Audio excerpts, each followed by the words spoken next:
Champions trophy 2025లో విజేతగా నిలవడం కంటే భారత్ను ఓడించడమే తమ జట్టు అసలు కర్తవ్యమని పాకిస్తాన్ ప్రధాని షెహబాజ్ షరీఫ్ అన్నారు.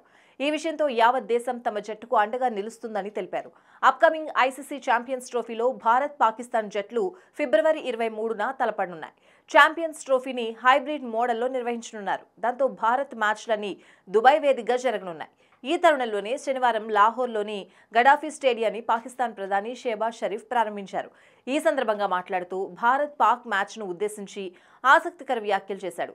మాకు మంచి జట్టుంది. ఇటీవల కాలంలో మా ఆటగాళ్లు మెరుగ్గా రాణిస్తున్నారు. అయితే మా జట్టు అసలు కర్తవ్యం ఛాంపియన్స్ ట్రోఫీని గెలవడమే కాకుండా దుబాయ్ వేదికగా జరిగే దాయాదుల పోరులో చిరకాల ప్రత్యర్థి భారత్ను ఓడించడం. ఈ విషయంలో దేశం మొత్తం పాకిస్తాన్ జట్టుకు వెన్నుదన్నుగా నిలుస్తుంది. 29 ఏళ్ల తర్వాత ఐసీసీ టోర్నీకి ఆతిథ్యం ఇస్తూ ఉండడం పాకిస్తాన్కు గొప్ప విషయం. ఈ ఛాంపియన్స్ ట్రోఫీలో మా జట్టు యావత్ దేశం గర్వించేలా ఆడుతుందనే నమ్మకం నాకుంది అని షెహబాజ్ షరీఫ్ అన్నారు.